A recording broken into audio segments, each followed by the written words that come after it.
So, you thinking about moving out to Oklahoma or Arkansas from maybe California or Las Vegas, New York? You want to talk about a culture shock? You're going to have one. uh, that's what happened to me. But Oklahoma, you got a lot of Indians that back in the day, the Trail of Tears runs all the way through different parts of Oklahoma. So there's a lot of Indian tribes there. Growing up in California, that was one thing that I never really seen as Indians. And then you move out to Oklahoma, and they're everywhere, especially when they start speaking the language. Pretty cool. A lot of Cherokee, a lot of Choctaw. Um, I mean, you get along with them just fine. There's no real issue. Some of them now they still reflect on the past, even though of course, none of us alive today had anything to do with that. But some of them still kind of carry that, I think, on that little chip on their shoulder. And I don't blame them really. Um, but we all got to live together. We're all Americans, so for the most part, they're good people, no problems. Uh, I tell you one thing about living out here is the land. You can get something out in the country. Um, you pick something up for probably, I don't know, $20,000, 2 or 3 acres. Uh, and you can go way out into the woods. But then you're gonna have to worry about electricity, getting electricity to you, and you're gonna have a septic system. There's just no sewage in most places. Um, and also, you're not burdened with all the building codes. You can, and if you're outside the city limits, you can build whatever you want to build. No one bothers you. No one really messes with you. Um, it's really a really cheap way to live. There's a lot of people that'll buy a couple acres, park them RV on there, and then slowly build something. And some people never do anything but live in their RV. So you got that. But yeah, uh, if you're live in any of the cities, there's Fort Smith, Fayetteville, Tulsa, Oklahoma. Those Most of those people have been transplanted from other parts of the country, so you're going to see a lot more crime and violence. I think you get out towards the country. I'm not saying there's no crime, but everybody knows you everywhere you go. Um, Blending in, fitting in, that's one thing that you're going to have to realize that you're the outsider, and they're born here, they live here. Um, they know who you are. They know everything about you. Um, you can pretty much get along with everybody, though, really. Um, your nearest neighbor might be 4 or 5 miles down the road, but they know pretty much what's going on with you. You can go to the cafes, and there's the same old men there that will tell stories. You can kind of sit in the corner and just listen to what they say, and you'll learn a lot from them. They just ramble on about everything. And of course, they already know. They probably saw you pulling up and already knew that you'd moved from wherever you moved from. They're talking about you. Everybody talks about everybody. You'll find that. Also, another thing is dogs, man. People just, their dogs run all over the place. When we lived in California, everything was fenced in. There were codes up.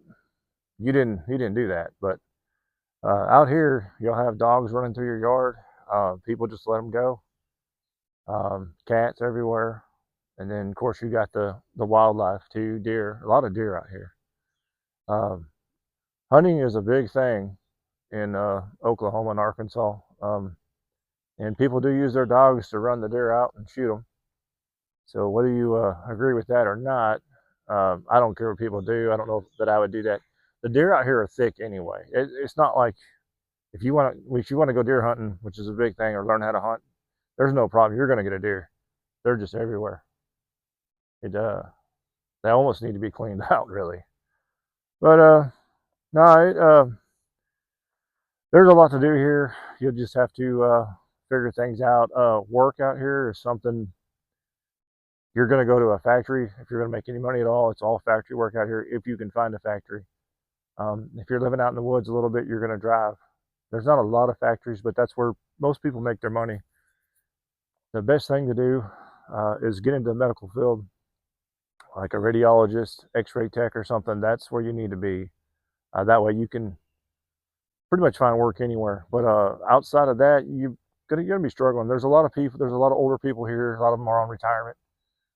So that's one thing you're gonna have to look at if you're trying to come out here and find a job. You're not gonna find a very high-paying job. Now there's a couple steel mills around still running, but for the most part, you're just a number in a factory. That's it. Um, I tried that already, so I know all about that. But yeah, um, Oklahoma is a big college football state. They're very proud of that. So don't come here from Nebraska and put your Cornhusker sign up or whatever, because it isn't going to fly. Um, Arkansas's got the Razorbacks. They're pretty proud of that too. In the cities, you can not so much. People, like I said, are transplanted. You can kind of do what you want. But when you start coming in the outskirts, um, it's a different deal. There's a deer running back there right now, big one. But yeah, if you don't think Bigfoot's real, I've never seen Bigfoot, but 3 o'clock in the morning, you get up there in the deer stand, you're gonna hear Bigfoot. You're gonna hear something. I'll never do that again. I climbed up there in the tree stand about 3 o'clock in the morning one time, and got real early waiting for the sunrise to come up. And I don't know what I heard out there. I'll never do that again. Something out there crying, boy. Whew. Anyway, that's another story. But yeah, hunting is a big thing out here. Bow season, crossbow, muzzleloader. If you ever shot a muzzleloader, that's the first time I'd ever done that. It's kind of cool. I can kind of see why we got away from muzzleloaders, because it kind of sucks loading them. Get one shot, that's it, 50 caliber. They kick pretty good though. Fairly accurate. I wasn't really familiar with the muzzleloader until I came out here. Actually, Walmart had them on the shelf for sale. I bought me one first time. I had one of my buddies show me how to use it, packed it up, because I had no idea. It's not. It's a little bit of a process getting one of those loaded up. So if you're into deer hunting, there's a lot of lakes around here, a lot of boating, a lot of bass fishing for sure. A lot of beautiful scenery. If you want to get away from the city, or you've got all that stress and running, and you come out here, you're going to relax. But it takes a lot from you, because you're not just going to, if you're hungry, not just going to run down to Taco Bell. It's going to be a drive. Everything's generally, if you're living out in the country, everything's generally an hour away, almost everything. So, but it's not near as expensive to live out here as it is out there. Like I said, I'm from Bakersfield, California, so it is it's a difference. The fuel price alone is crazy. One of the cool things out here, though, they're really relaxed on your vehicles. You don't have the vehicle inspection, all that crap you had to do out in California, the e-checks with your emissions. They don't do that here. They don't care. You get your car tagged. It's once a year. You go back, $100. You tag your car again. That's it. There's no. You don't have to take it to the shop or none of that to make sure that your gas tank's pressured up just right with air. All that crap they did out there. So that's gone. Matter of fact, you can probably just run straight pipes. No one's going to care. With your Cadillac converters and all that. No, it's probably the law that you're supposed to keep them on there, but no one cares. So you can do what you want to do. You can build a house if you want to build it, however you want to build it. And the land out here, like I said, man, I bought 4 acres for $20,000, and they actually owner financed it to me too. And there's a lot of that. You can owner finance your land out here. But I want to say I was paying like $500 a month for the land, 20 grand, 4 years it was paid off or something, and then got the title to it. And kept it for a while. When my dad passed away, I got the house with a couple acres that he had, so I sold the land and took this house over. So it's another story, really. But what I did is exactly that. I know that I was getting older, and I'm 54 right now. This was probably 10 years ago. When you start getting your 40s and your 50s, you can't do a house for 30-year mortgage and then look at retirement at all. It's just way out there. Best thing to do, that I thought anyways, is buy a land, which I did, and I put me a RV on there. And my plans were, I actually went and built a little shop first, so I could put all my equipment and my lawnmowers in there. Because you know I had almost 4 acres. It's kind of a lot to take care of, actually. It's quite a bit of land. Built that up, and then my next plan was I had somebody come out and survey a septic system and where I could put it, and told them about where I wanted to build my house. Um, and that wasn't going to be cheap. I think a septic was going to be about 5 grand to put one in. Not terrible, but it is what it is. And so I sort of had that surveyed, and then I went back, started to lay out where I was going to put my house. And then when my father passed away, I stopped, and then I just sold the land exactly like it was. But I was going to do that. It would have been done by now, and uh, I wouldn't have that mortgage that you got. But there's actually plots of land too. There's a place called Lake Tenkiller. Um, it's on the lake. It's a popular thing during the summertime. There's a lot of boating, a lot of partying, but you can buy just a lot of land out there, $1,500, and actually have a little concrete pad, live on your trailer. You're kind of out in the country a little bit, but you're not. You know, there's gonna be people around, so that's something to look at too. Um, but yeah, it's pretty cool from going to where all your vehicles are regulated and watched to there's just Arkansas and Oklahoma. They don't pick on you. I've never had any problems. I had an old hot rod, and I ran just nothing but headers on it, and not one time did I ever get pulled over. I got some looks, but I never even got pulled over for it. So I don't know. I deleted my diesel truck, so it has zero emissions on it. It has a straight pipe coming out the back with a big turbo, and gained all kinds of horsepower and no problems whatsoever. So um, people will accept you as long as you don't show off too much. You're not going to change nothing. I wouldn't come out here and try to run for office and try to change things. People are set in their ways out here. You're going to see a lot of people struggling because, like I said, as far as work goes, unless you're in the medical field or you're driving a couple hours to a factory, you just don't have any work. Uh, you live around the cities, you're going to find something, but it's going to be factory still, mostly. There's a few other things, but mostly it's just all factory work, repetitious things that'll wear your body out quick. And it's all day long. A lot of chicken plants out here. Um, I tried a chicken plant out. I lasted 4 hours in a chicken plant, and I walked out. Man, that was not for me. Yeah, that's a whole wow. So anyway, the Walmart country too. Sam Walton. He's from Arkansas, and my first job, I bought into the Arkansas or the Walmart thing where if you retired at Walmart, you could be a millionaire. They had the profit sharing back in the day. And then after Sam Walton had died, he was alive back then when I first started. I started a distribution center, Walmart distribution center, and that's when they brought their paperwork and they were showing how over the years they give you stock and it accumulates so much, and then uh, they figured by the time you're 60, you'll have over $1 million in your account. And then after he passed away, they did away with the profit sharing. Some college kid, or I don't know what, decided that wasn't happening, so that dream died. I got out of Walmart after I kind of saw, that's a greedy company. After Sam Walton died, um, I like Walmart. I like shopping there, but working for Walmart, I wouldn't work for Walmart. Um, I did work for them for probably, I probably gave them 10 years of my life, right out of high school, young. Uh, the distribution center was very similar to a factory. Yeah, they had everything was regulated. You had to unload trucks, and you had to move so many pieces an hour, and you had to write down what you did. You worked your butt off.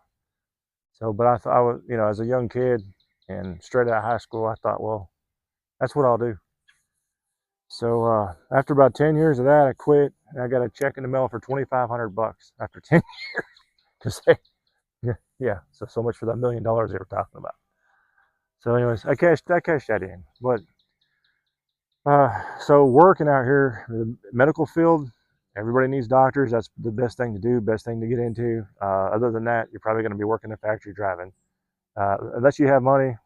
And if that's the case, man, this place for you. Um, but a lot of the people you'll see struggling around you, you'll have junk in the yards, just stuff, just looks like hoarders everywhere. Just nobody really gets rid of nothing. And Yeah, you'll see a lot of older vehicles. I do prefer the older vehicles. A lot of pickup trucks. Everybody's got a pickup truck, and everybody knows who you are.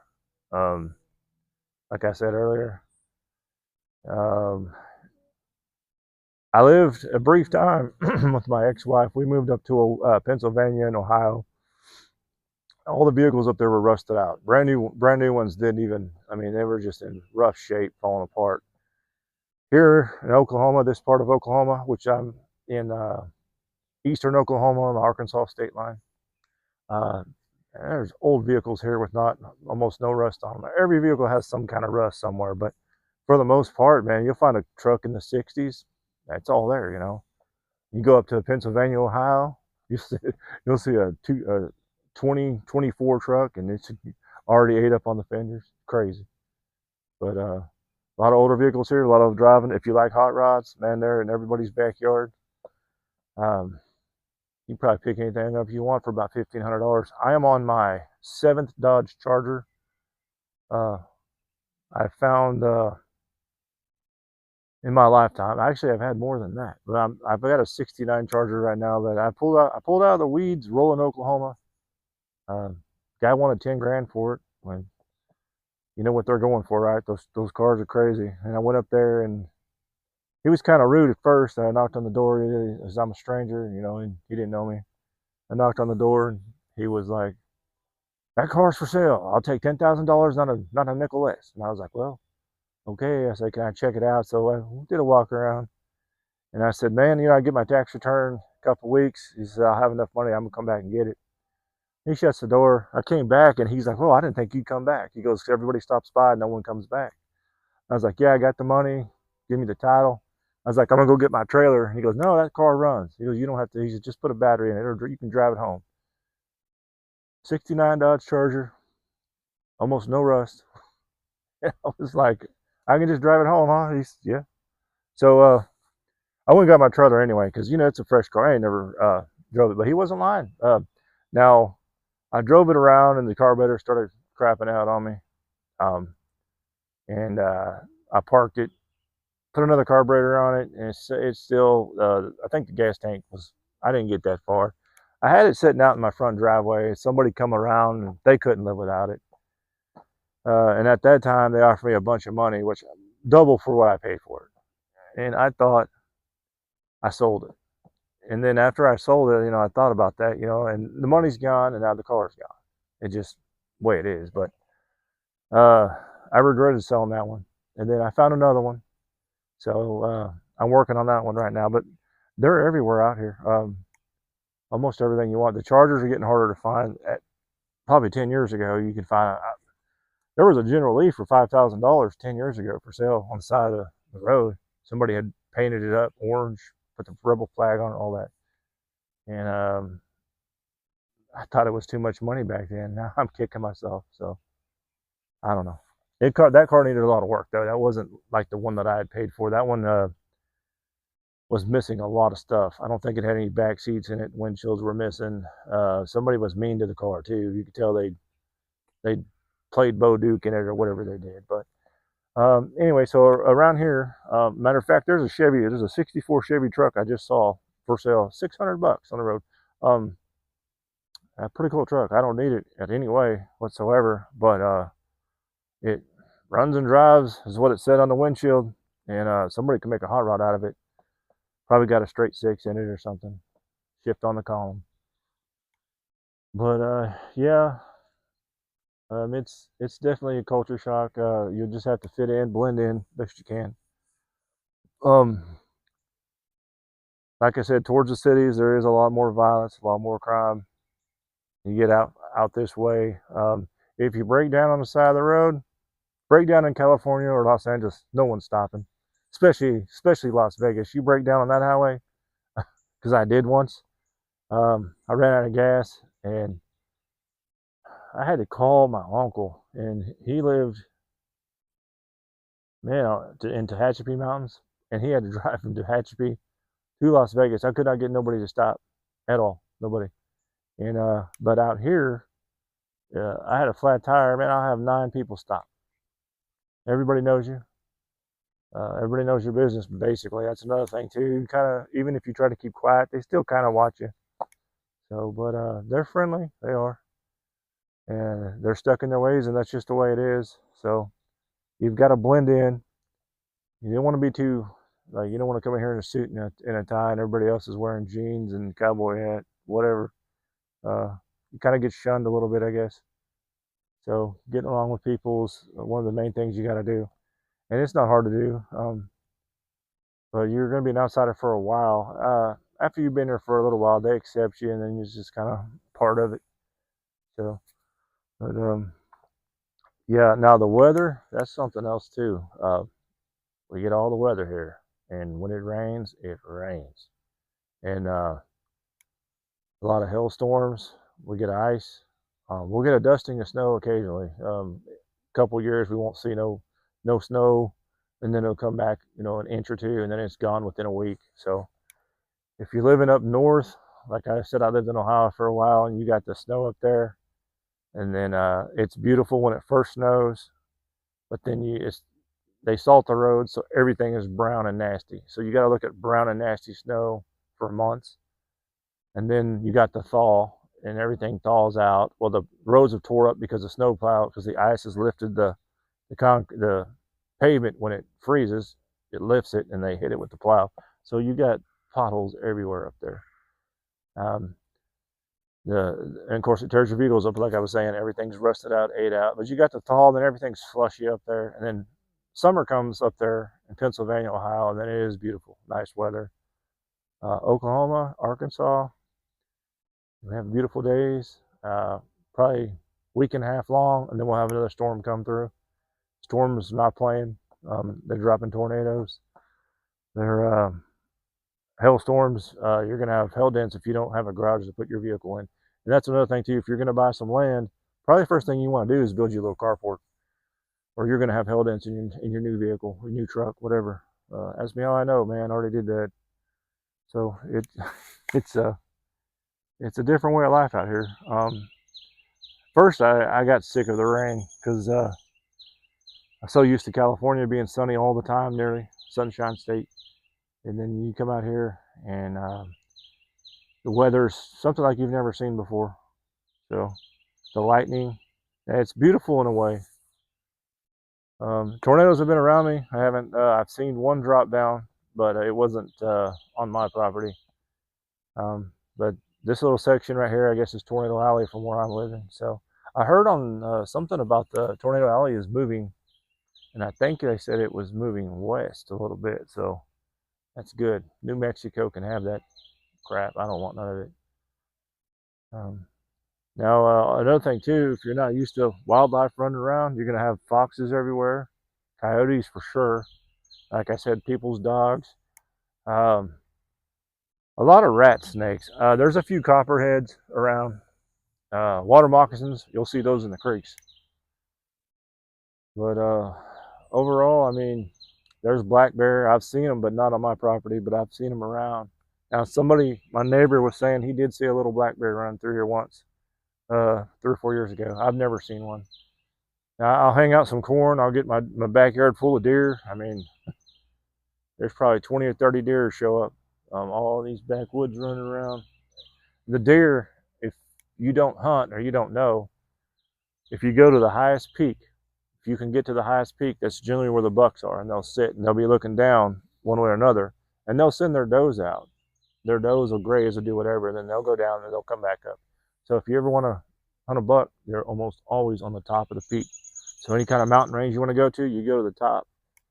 And generally, if it's open, he won't be up there. But if there's some little bit of trees or whatever, he'll be up there and he'll be looking down one way or another. So listen to an old man who hunted for a long time, and he told me that. And sure enough, man, every time I went to the top of the peak, you'll hear them running. If you scare them, you'll spook them, or you'll get up on them. So, but yeah, it's definitely different. Insurance cost not near as expensive as it was in California. I think we got 4 vehicles. I think my insurance is around $250 a month, so I don't know if that's high or not. We got full coverage on 2 of them. I do have a Hemi Jeep, the 392 Hemi Wrangler, that says big sticker on there, not for sale in the state of California. So that vehicle ain't going nowhere. And then I've got another 69 Charger that I'm building. Gonna have a big block 440 in it. I've actually got it going. So pick these up around here fairly cheap. I know the motorhome motors are everywhere. You can motorhome people are doing exactly what I was saying. They'll park a motorhome on your property and they'll live in them. Then the motorhome kind of falls apart. You've got a big block Chevy, a big block 440 engine sitting there with 20,000 miles on it. They're everywhere. You can pick them up for $400 or $500, 20,000 mile engine. So kind of neat. A lot of people for money they'll scrap. They'll be driving around picking up any metal you got in your yard. They'll knock on your door and they'll ask you. I get that quite a bit. Some people that's just the only way they make their money, and probably living off the government as well, I'm sure. So yeah, I guess I'll leave this video for here. And